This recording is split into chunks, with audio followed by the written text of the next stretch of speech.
I would like to ask the AG to propose legislation for what we call small claims court.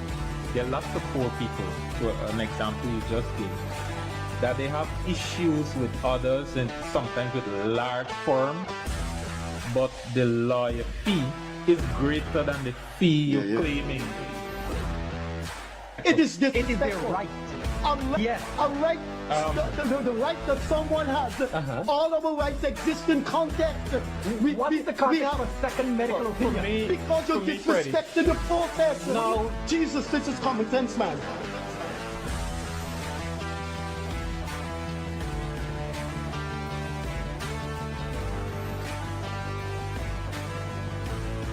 Any situation which you seem to do, you're just dealing with Afro-Guyanese issues.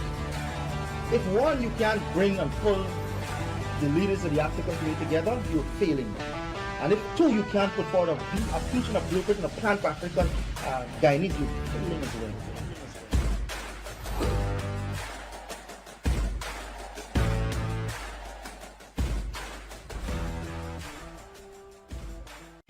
Pleasant Wednesday evening to you. This is the Freddie Kissoon Show for Wednesday, the 10th of June, 2026.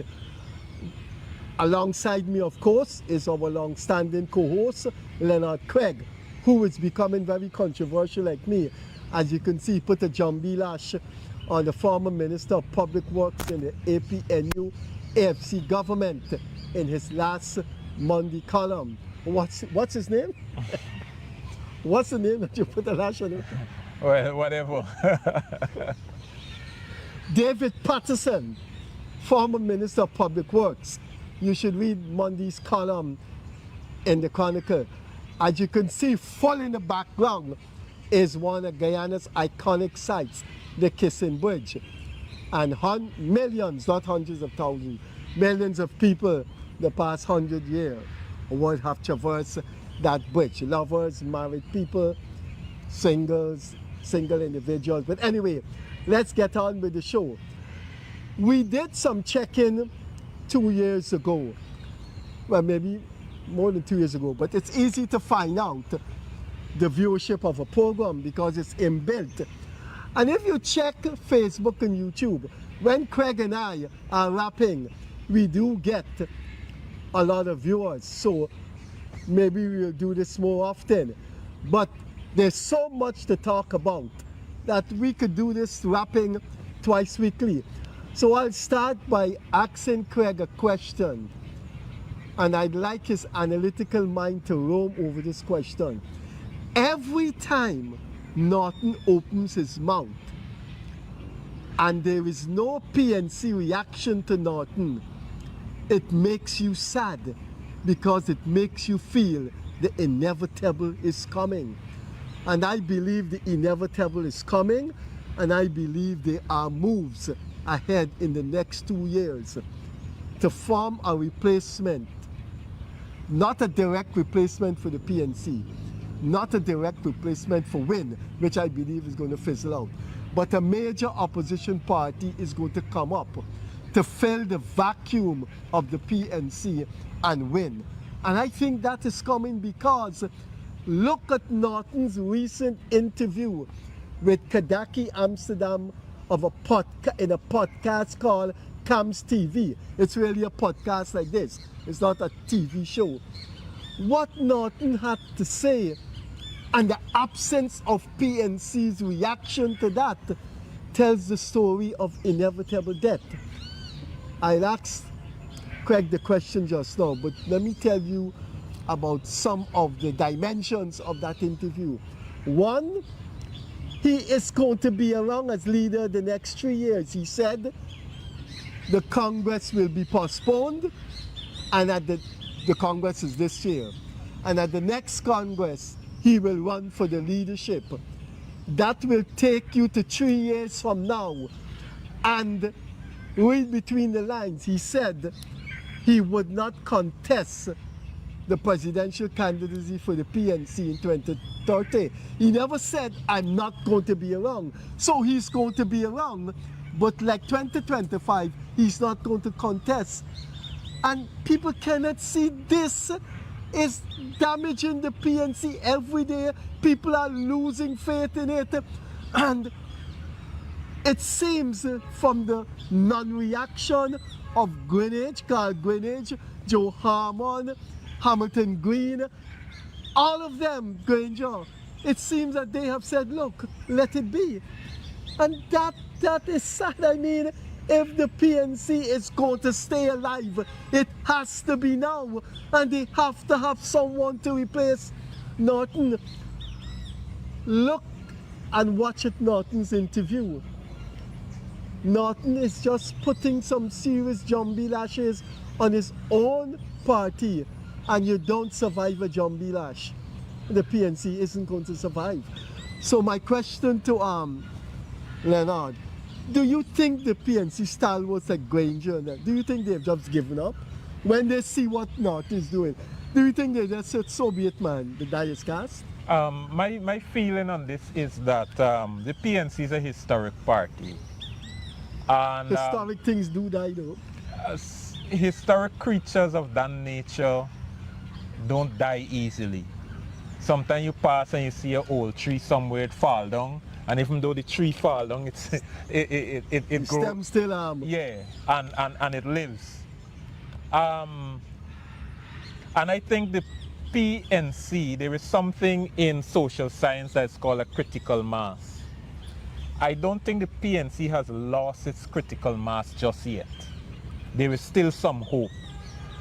If we follow the Aubrey Norton plan, as you outlined and as Aubrey Norton outlined in that program, I think they are in danger of losing that critical mass. And then once you lose the critical mass, then you can only go downhill from there. But I think the critical mass has not been lost just yet. And the PNC can still reinvent itself. But from all that we know, it does not seem as though Aubrey Norton is the man for the job. I don't know who, but I am going here based on evidence that is out there. The historical record doesn't seem to suggest that Aubrey Norton is the person.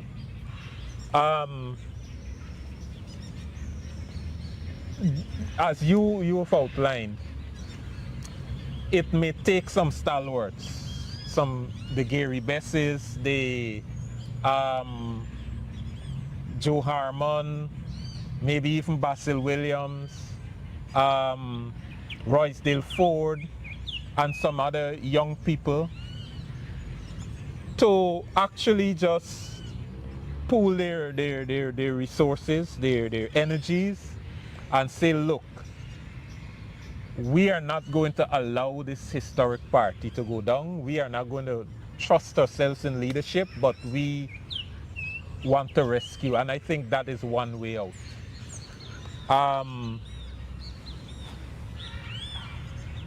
And it might be the only viable way out, because as long as things remain as they are, Aubrey Norton will cease power in the party, because as leader now he could postpone the Congress. And then if sometimes what you do when Congresses are postponed, you test the waters. You send out, statements. You get statements be made and you hear what people say and get a feel. And once you get the feeling that, hey, look, they're coming after me, you can just prolong, because the leadership crew that he has now are sycophants. And they are going to preserve him in power if he chooses to postpone the Congress. Because they themselves are going to feel if they challenge Norton, Norton will get rid of them before the Congress. Right? Norton will do something to silence or get rid of them before the Congress. So they are going to continue and they are going to give him a mandate and allow him to push and postpone the Congress. And then they're going to go so close to election that the fight is not going to be for who is leader. The question is going to be who is presidential candidate, and everybody's attention will turn on that, and Norton will just continue to slip in. I believe that that is the formula, that's the way Norton is going to go. Or he's going to contest again when he's certain that he got his hands on the leadership, the hands on the Congress, and that he's going to win. And that formula, I don't feel optimistic about that formula. I feel more optimistic that the stalwarts come in, they bring in some new people, some new blood, go out, recruit new people, fresh political faces, and try a start over. And as I said, history doesn't suggest that Aubrey Norton has it in him. That is how I view the entire thing. But at the end of the day, it's all up to the movers and shakers inside of the PNC. I don't know what decision, and I don't see anybody among the current executive and so on who will challenge Norton. The only person I see with kind of fighting spirit might be Darren Wade, but I don't see that Darren Wade has that appetite to come up against Norton and say, Norton, I can take this thing from here. The other option I see to rescue the PNC is that the PNC got to tell itself and remember that its founder was in his 20s when he founded the party. Cheddy Jagan was in his 20s as well when he founded the PPP. And put some faith in some very, very young people.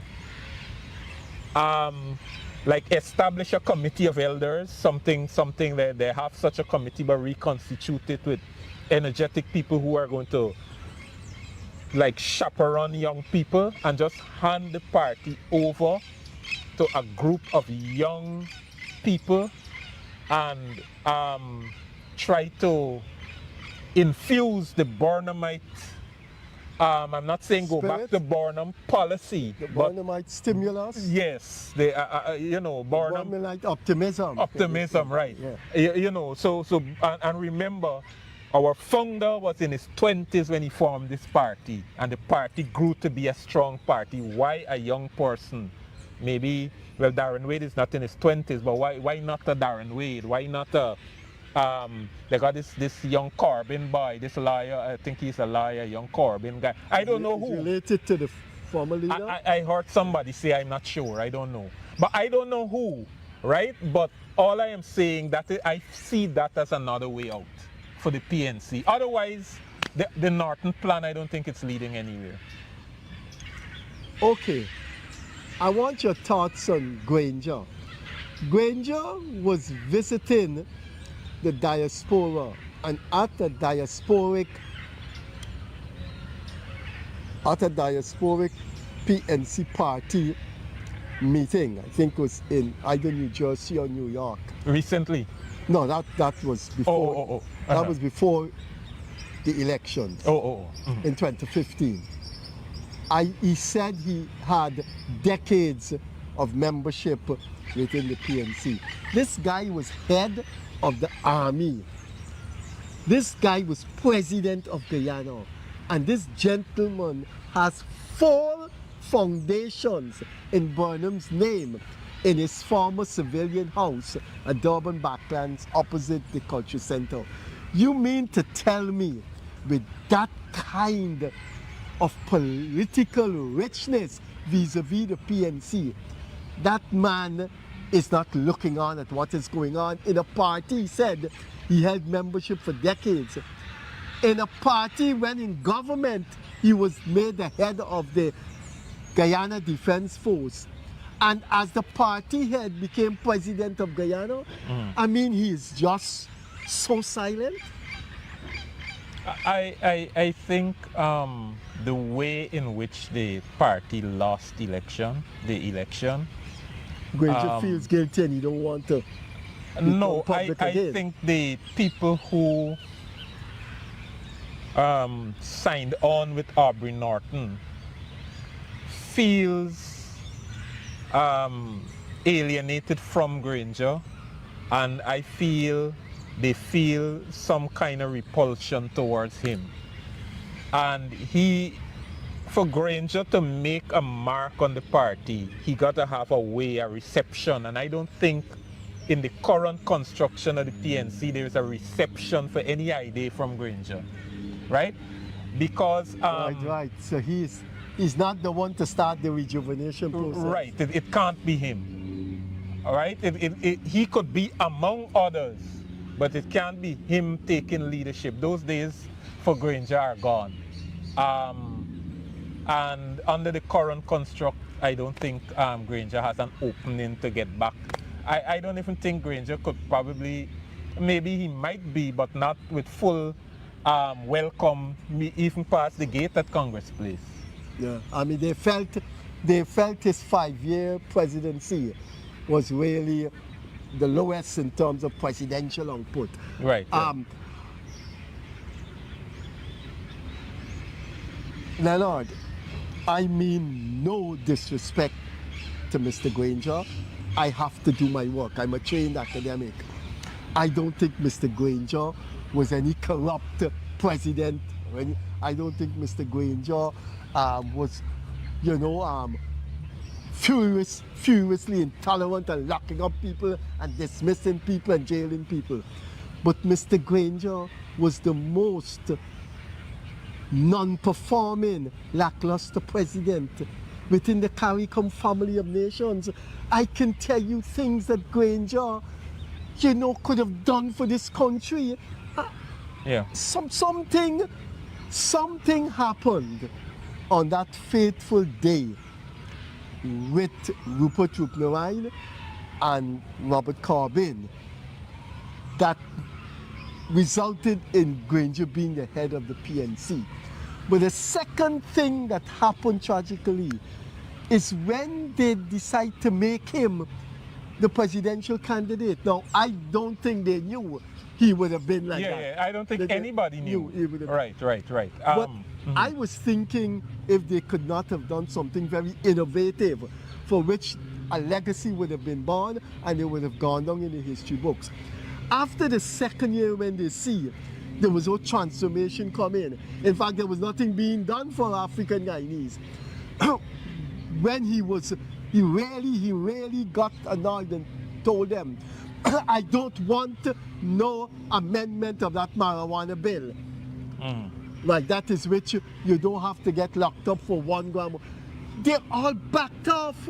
And I thought at that stage, they should have said, no, there's something wrong here. The man held a commission of inquiry into the public service, selected the people headed by former UG Vice Chancellor Howard Lachman, and the recommendation was that the retirement age of public servants is something that don't exist in the real world anymore, 55, when NIS pension is 60. Yeah. And that man never acted on it. Not just that, quite a lot of things, and some was his own initiative. Something is wrong with. For example, let me just give you another example. He formed the Ministry of Social Cohesion, which I believe that was with Amna Ali as head, which I believe is similar to what Irfan Ali is trying to accomplish under One Guyana. That is the way I saw it.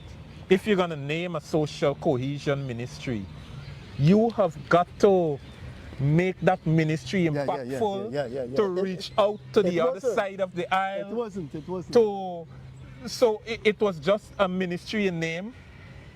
And those very people who sat and saw Granger created a ministry that was intended or should have been intended to reach over to the other side and bring people together. And it didn't have the name One Guyana, but essentially that was the idea.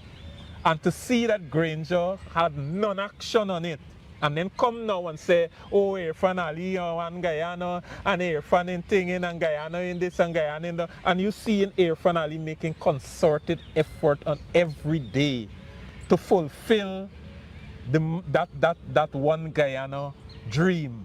Every day he mightn't get it right 100% down to every crossing every T and I and dotting every I, but you see him visibly daily making and effort going into community, spreading the message of One Guyana. Visibly, you can see it. You can see it's a passion. Granger created the ministry and just sat on it. You understand what I'm saying? And those things, but back to your question and your comment, is that I don't think that the people who empowered Granger and caused him to be leader could have done anything, because Granger did something, to his credit, very smart. As soon as he got into power,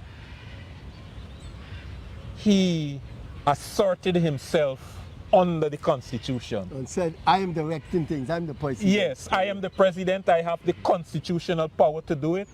And quite forcefully, he established his fingerprint on it. I'll come back to that, but let me give you an example where Granger had to know about that methodology before, and he used it.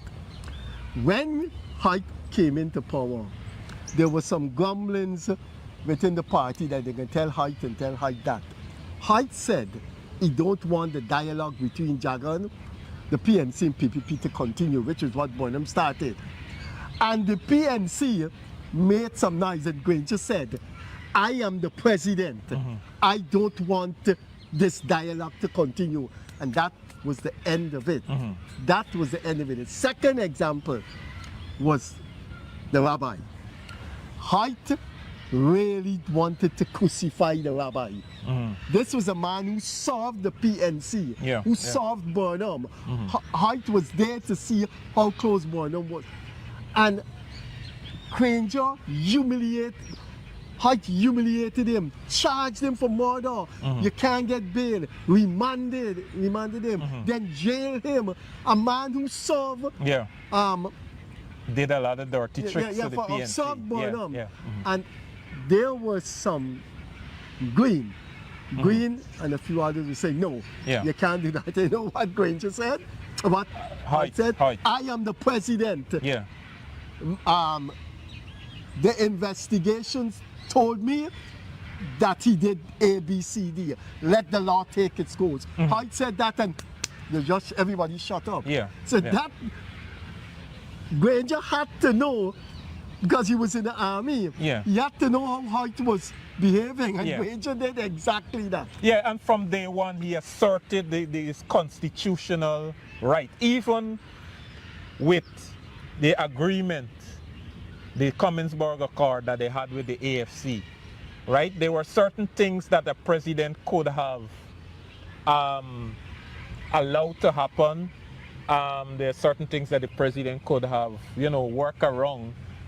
But the president, what he did from day one is establish him president, right? Because, for example, let me just give you one example. The Commonsburg Accord said that the AFC will be responsible for the shaping of the government, like determining, obviously it says through discussion and dialogue, but the AFC should have determined the shape of government, meaning the number of ministries and what portfolio comes under the ministries, and in other words, AFC would have had a lot of say in doing that.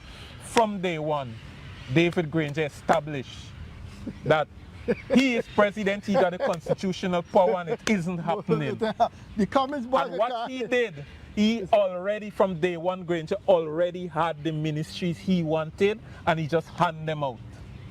He just said, this is that. And the only thing he did from the Commonsburg Accord, 4 ministries were identified that must be with the AFC. He acquiesced to that. But everything else with respect to that, from day one, he asserted his executive power on those things.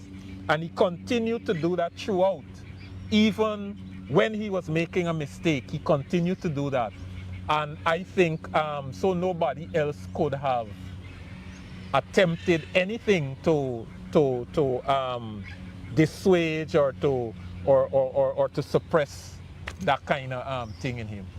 You mentioned the name Darren Wade, and it's a good mention, and it needs to be discussed. Do you know what happened to Darren Wade in March last year, Darren Wade was the official lawyer for the Adrian Young family, which was a generosity of the PNC to the Adrian Young family. In other words, the PNC told Wade, you know, look after the...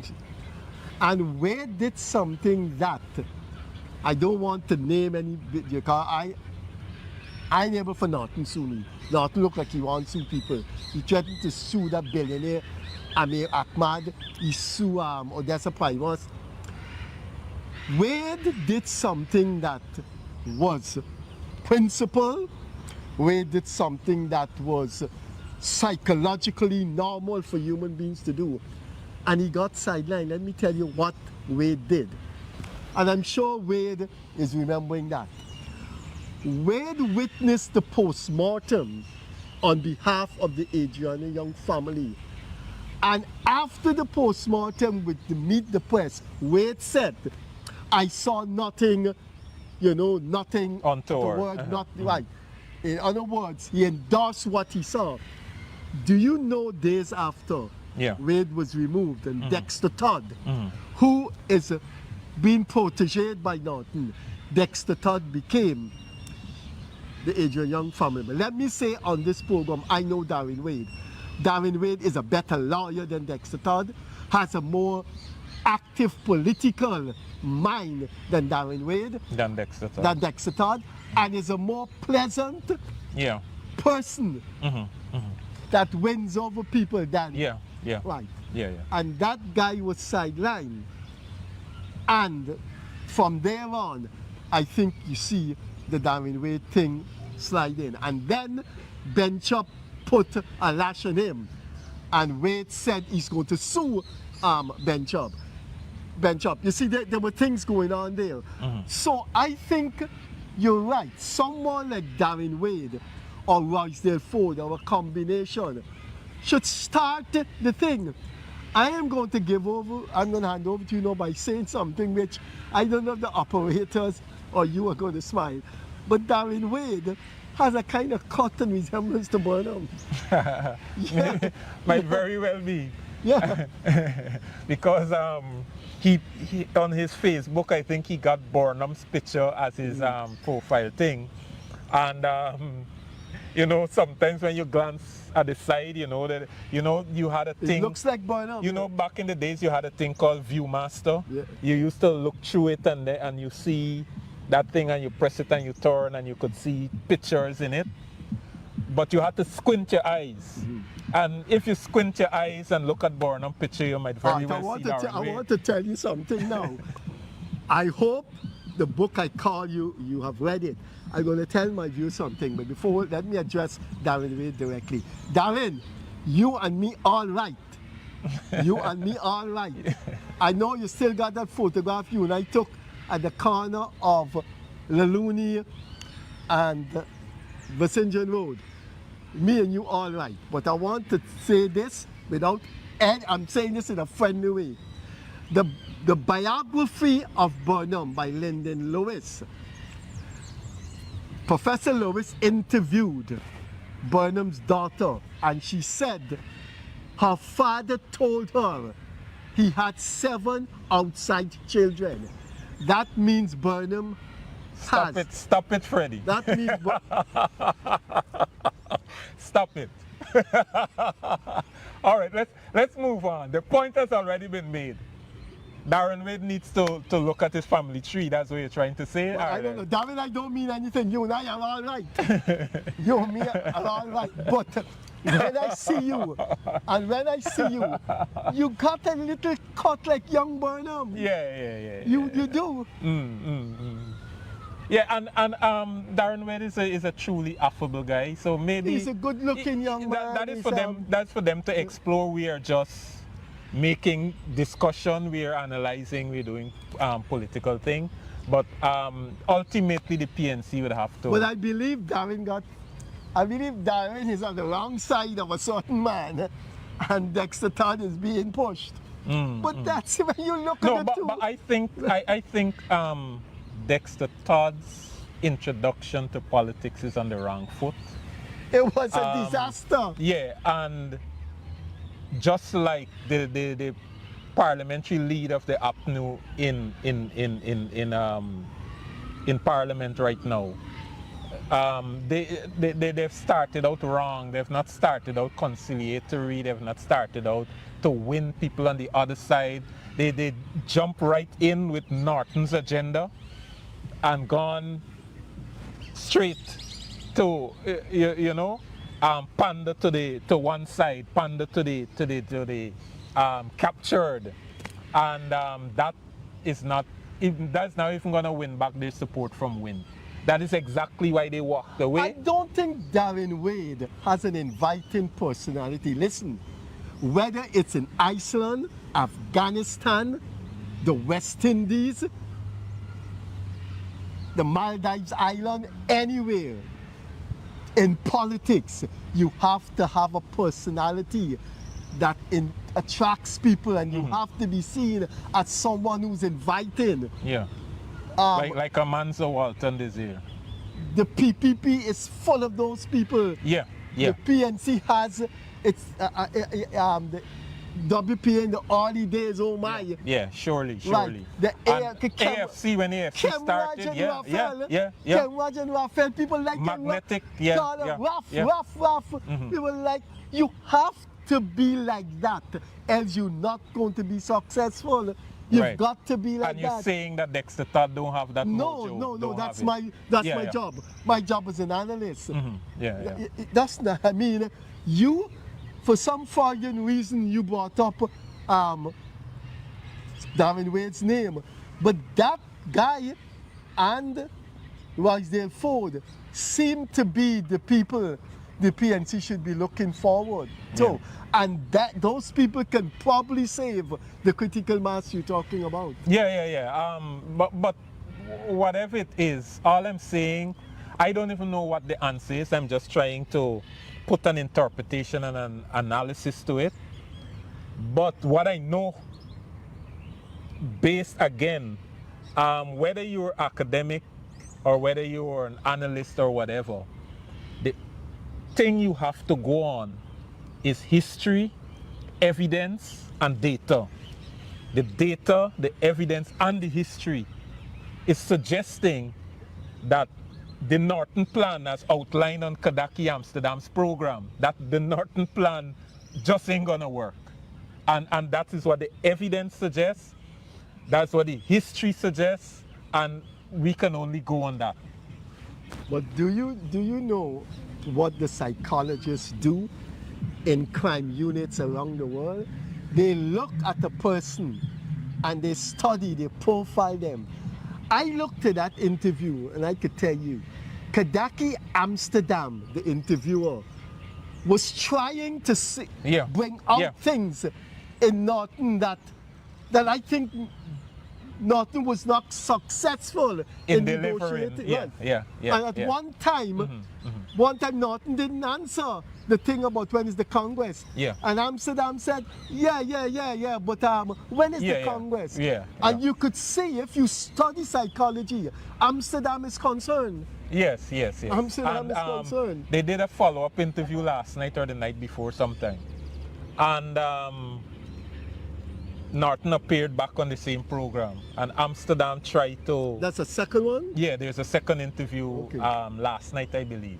Okay. And you see in that interview again, Amsterdam tried to, help him negotiate a certain part. Not necessarily to say, oh, I give up or whatever, but, in some cases putting words in his mouth to go down a certain path, and Norton wouldn't even bite. Right? They're trying to help Norton by telling him to say presentable things. And he wouldn't even bite. And in one case, Norton didn't even understand the question and start answering, of course, misinterpreted. I can't remember what was the particular thing about getting back the seats from the RDC. And Norton interpreted getting back the seats as getting back the people who sitting in the seat. And I don't think he's doing very well, and I don't think he realizes it. and so many people are saying it to him, and I don't know, but one of the reasons why we're talking about this is because we all accept that the PNC is a historic party. Yeah, you can't. And you don't want to see. No. I don't think the PPP leadership would want the PNC no, to the disappear. PPP leadership has actually said that they prefer to deal with the PNC right. than to deal with the current leader of the opposition. Anyway, I never had any relation with the PNC. I grew up as a youth with the PNC harassing me. And I'm going to tell you, I have gelled with some of their leaders who are all right people. Yeah. And that they're far better than the bunch you find in AFC. And oh, my AFC was a disaster. There are better people in the PNC from the beginning in 1957 than you'll ever find in the AFC. Yeah, because the AFC fooled all of us, you know. And let me say this. I can ask operators if the AFC fooled them. The AFC fooled you? I was in the AFC from the beginning. AFC didn't even have a name. AFC wasn't launched.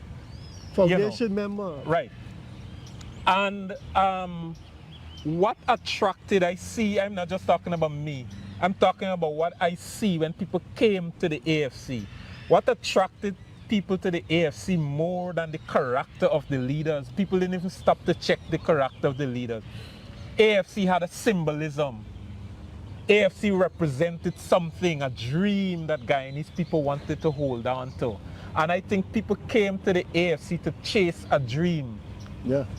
And many of us who were there, we sold a dream to people. And people bought the dream.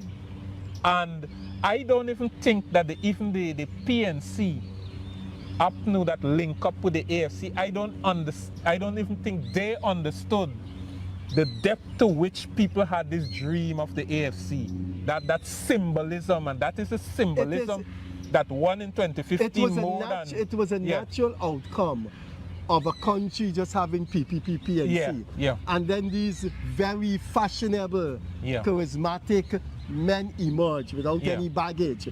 And people say, oh man, give them a chance, man. The man is two good lawyers. Look, you got to rely on them people, man. Give them people a chance. The promised things, give them a chance to. And what the AFC was successful with also was bringing out a new breed of politicians, people who don't have any family history in politics. I forget to mention, I hope Nigel don't take any exception. I didn't mention his name. I think he was an attraction. Nigel, surely. One of the biggest attractions. Yeah, and AFC was successful in bringing out new people, a new breed of politicians who were not contaminated in the current political architecture, and that created a dream. It created a symbolism that Guyanese people wanted. And I saw that when you go to do activist work in communities, you go into virgin communities. And when you go into the PPP dominated area, people look at you suspiciously, and as soon as you say you're from the AFC, they call you. And they say, come, and they sit down and they have a discussion with you. Some of them would say to you, plain, I'm still voting for the PPP, but we like you, we like what you're doing, we like your party. So there was a reception of that nature. And then when you go into PNC communities, you had the similar reception. And so when we sat down to strategize and we realized that people like us, but they're still not saying they're going to vote for us, Kemraj Ramjitan came up with a concept called flaking off. Say, here, look, we understand that these people are deep set in the old party. Let's just go to these communities, and in a group of 20, let's just try to flake off 2 and 3. And when you across the country, when you add up the little that you're flaking off, we are going to fare well in the grand scheme of things. And I saw that with my own eyes in the AFC. I saw that. And I think that is the dream that people bought into. But when the AFC got into office... But the AFC leadership the LDC leadership said, look, we could use this dream. We could use this dream body and propel ourselves in power and do we think. And that's exactly what they did. Yeah, and as soon as they got into as power... As you actually said, they fooled them. I know as soon as they got into power, they begin to unmask themselves. They begin to unmask themselves. And you mentioned an article I wrote. But I'm coming to that. And in that article about not giving was my jobs. first disappointment with the AFC, and I let them know. They know that wasn't anything strange. Was my first biggest disappointment, because just before you come in, go on. Imagine you taking power from a party that was in power for 23 years. It therefore means among your ranks are people who are in the wilderness for 23 years, right? People who are in the wilderness for 23 years. I saw people who left themselves undone, children unattended, to come and help to put the AFC in power. When you got into power, you didn't have any plans for those people. You think? And as I wrote, and I stand by this, that many of the people who were hired in the through the AFC or ministers thing, they came to AFC meetings, executive meetings, and cry. And I'm not talking about I can tell you what. This is not I can tell you one situation I had. I am not using literary language here. I am being actual. I am being factual. People cried, like tears coming down their eyes, how they're bad and they want this, and they're not getting nothing, and they were compassionate hires. Listen. You wrote in Monday's column, please get Monday's column, about how the AFC treated the second-tier leaders who wanted jobs. Beverly Alert is in the leadership of the AFC. If you're listening to this program, watching this program, tell Beverly Alert I said this. And she cannot even dare think of suing me. She can't dare think, because I sat in front of her and made representation in the downstairs flat of the AFC head office on Railway Embankment. I approached Beverly Alert with a number of young second-tier leaders and say, you have to give these people jobs. And while she was talking, I was telling to them, look, tell Miss Alert what area you can function in. Beverly Alert, you hear the name? And I met on my initiative, because she was always a big one, and Cathy used right-hand lady, that to get jobs for these people. So what Craig wrote, excuse me, last Monday about they not giving people jobs, I went to Beverly Alert for these people that fought day and night for the AFC to be in power. And then something happened to me. Beverly Alert never acted on it. Then something... She couldn't. Then something happened to me. I went to Survival Supermarket. That time I used to shop at Survival Supermarket because I lived at Torquay and there was no massive supermarket. And I saw a lady that was a devout campaigner for the AFC, an Amerindian woman, die hard. Those people brought the AFC in power. And she was a cashier at Survival. And I said, what happened? And she said, Mr. Kissoon, I can't get a job. I asked all these people, some of them don't want to speak to me. I can't get to see them. That woman ended up as a cashier. Look, PNC, PPP, WPA, the United Force of Pity the Gal, every major party you can think of, including WIN. Yeah, I'm saying WIN. None of them have a quota of people within their womb that are psychologically ugly as the former AFC leadership. Yeah. And that thing hurt me to this day. So when I go bump on Facebook and I see David Patterson talking about how the PPP is treating the crossovers And I think he take a swipe at me by talking about somebody who got column inches. Right? Obviously, it has to be you. And get flunky work in the PPP. David Patterson is the last person that should talk about these things. David Patterson shouldn't even mention those things, because when he was in power, he left his comrades to die in the streets. He left his comrades who fought alongside him to die in the streets. You hear what I'm saying? People who come, I could call names. I could call names. Once is not libelous. No, for example. If you send John Jones to him and he didn't bother to follow up with John Jones, how is that libelous? No. Let me know. John Jones didn't give me permission to think. So that is it John Jones I'm protecting. But John Jones could say, man, why you calling my name? Exactly, not David Patterson. So let me don't go down that the thing. But all I am saying is that these guys feel bad for people who cross over. And let me say something, let me repeat something that I have in my column. When the AFC got into power, the AFC went into power and became comfortable with the people that were left there by the PPP. They just got comfortable. They didn't look around for anything. They didn't look for anybody to watch their back. They didn't mix in anybody. They didn't transfer. They didn't move around.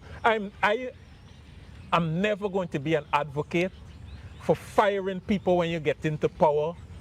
You can't just do because that. They belong to the other I am side. not an advocate for that. But you can't put people in the breadline. Exactly.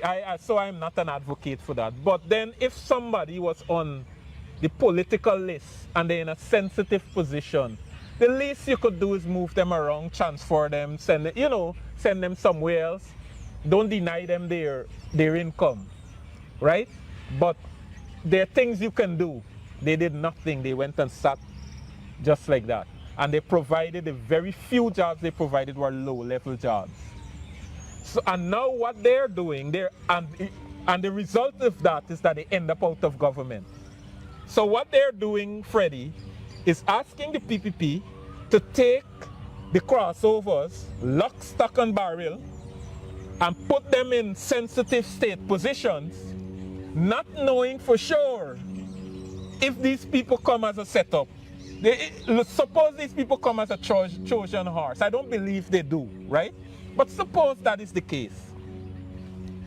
It's better if an at least step aside and put Granger to sit down there. Because if you're going to take all the Granger people... That's a terrible analogy. No, I know, I'm just being ridiculous because that is how ridiculous Pato and the others are.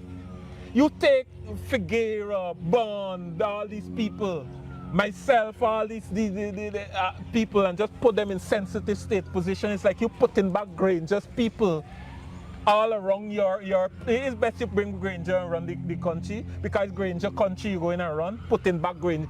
These people gotta incrementally be released into the system. People have to form relationships and all of that. You didn't just come and talk about crossover. Patterson didn't even provide opportunities for people who labored. Do you know? Much less to come now and talk about crossover and what opportunity they get. Pato, rest yourself, yeah? Do you know? Sit down and rest yourself, Pato.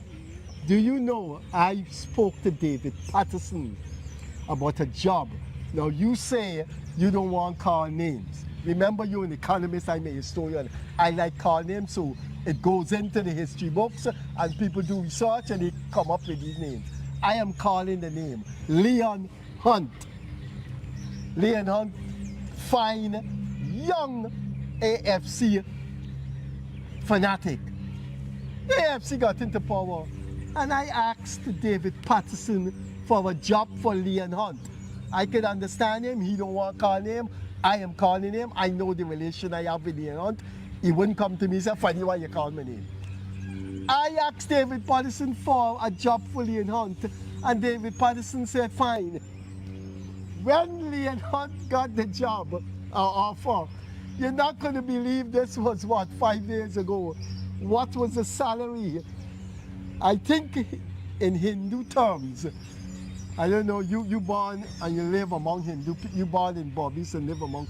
the other Hindu club got Jankilar. Jankilar, yeah.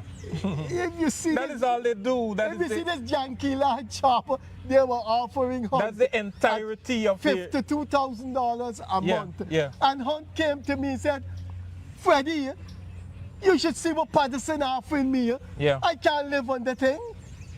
He never sought to give the guy, don't mind he have no big qualification, but that Jankilar job. Yeah. But yeah. you had a guy that Dominic Gaskin, stalwart, made a driver in the Ministry of Business or what have you. I don't want to get on this program and talk about my own personal thing, but look at my wife. Yeah. My wife was the last out of Go Invest, and when they came to power, Dominic Gaskin put his guy as chief of Go Invest, and nobody ever these talked to me about my wife. These guys got shut them out and sit They're down. terrible and people, I am man. telling the voting public already banished David Patterson, and this might be the But why last are time. This might be the last time I ever mention his name, because it's not worthy of mention anymore in our political space. These guys. Look, Freddie, probably too emotional to speak, but I am telling you, it lacerated my psyche to such an extent that I still haven't recovered from what they did. You hear what I'm saying? I still have not recovered. Now, let me tell you. Let me go beyond you. You may recover. I will not recover for what the AFC did. I couldn't get back my job at UG. Cambridge Ramshaw tell a guy Norman Brown in the UK. You must know Norman Brown. Freddie was annoyed with me because he can get back a job at UG. I was the Minister of Education. Look how my wife, look at Go Invest. Yeah. My wife was the most senior person at Go Invest. Never talked to me, said, Freddie, what about your wife? Yeah. I am saying, sorry to cut you, I think I'm not the best analyst in the world. I don't think I'm the best academic in Guyana. But I think I'm a good, competent academic. I'm a good, competent analyst. And I am saying, of all the parties from the 60s right up to 2026, including when none of them have produced the kind of people that the AFC leadership produced in terms of nasty psychological makeup. None. AFC is the worst. Let me tell you, when AFC won, produced. let me tell you how naive I was. When the AFC won, right? When I learned that the APNU AFC won the election, when I learned of it, my biggest fear at the time, that's how naive I was. My biggest fear at the time. Why don't say stupid? Probably stupid too. Moronic? Imbecilic? All right. Just check yourself right there. So yes, I was moronic, imbecilic for campaigning for them. So when the AFC just won, and again I'm saying the PNC is its own creature, and I'm not even commenting on the PNC, right? I was concerned about the behavior of the AFC, and that was my, thing. And when they won, after coming out, well, AFC was only 9 years old at the time, but they also represented part of the opposition that was in the wilderness for 23 years. So it wouldn't be an inaccurate statement to say that, even though AFC was only 9 years old. The representation, what they represent, is coming out of the wilderness from 23 years of thing. And I thought that when the AFC won, after coming out of the wilderness, they are going to be giving out jobs willy-nilly. And I said, oh shoot. Because sometimes in the campaign you get close to somebody and you might end up appointing them to a place where there is a misfit and they don't fit in, and just because the camaraderie and so on. And I said, oh shoot. By the time this government settled in, I got saved the AFC from this, because I thought it was natural. You come in, after thing, you want your people to feel a refreshing, and so on. So I said here, I link up with a couple other second-tier leaders, and I said, here we're going on. Let's build some dossier of people. Let's understand what they like to do, what are their dreams, what are their qualifications, where they want to fit in, how they see themselves in the future, and so on. And when these guys settle in and they start looking for people to appoint, that we also already have a dossier, so you reduce the chances of putting square peg in round holes, because I thought that that is only natural. So I went ahead and got this thing done. You know how far I went, Freddie? Because sometimes you're in an organization with people and you don't really know their true circumstance. I went to a lot of people's home and see the condition they were living in, understand how many children they got. And so it was in my mind. I knew who was struggling, I knew who was punishing, I knew who left all on the line to come out and campaign for the AFC. And back home, the children had nothing and had to boot around for things. I know all of that. I knew all of that. And I took all of that into consideration. I had in my mind who is going to have priorities for job and all of that. Signal our time and these people didn't want to hear anything about it. Our operator signal our time is come. But I tell you this, Leonard, Craig, I'm much older than you. I'm in my 70s. So I would have been a teenager when Peter DeGar was in the United Force. I have seen them all. Democratic Labor Movement of Paul, Tennessee, rebirth of the United Force. Other parties come up on the scene. Llewellyn John formed his party. Anug in 2020. I don't think any party was capable of producing that kind of sinister mind that the AFC had. I'm going to end on this program because I consulted lawyers and they say she can't sue me. So Dr. Raquel Thomas cannot sue me because I'm not saying anything at all about Dr. Raquel Thomas. But when the AFC was meeting to select their ministers, they called Dr. Raquel Thomas on the phone and offered her the Ministry of the Environment. I campaigned with the AFC. I never ever, for all the years the AFC, never saw anybody named Dr. Raquel Thomas, never saw her interfacing with the AFC. At the time, I never knew who she was. And they called Dr. Raquel Thomas and offered her the Ministry of the Environment. Now, she cannot sue me. I'm not saying anything about her. I am talking about what the AFC did. The AFC called her. I stopped right there. But think of how they could do, and guess what were in the room?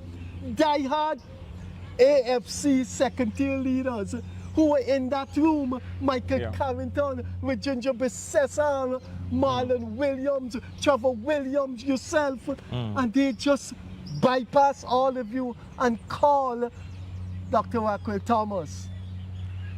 I mean, what kind of people?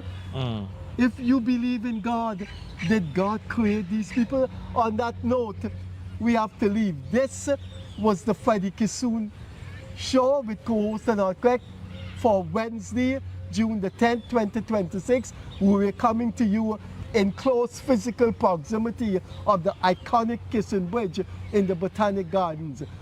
People tend to like when Craig and I are talking. We get high viewership. So we may do this on Friday, who knows? But until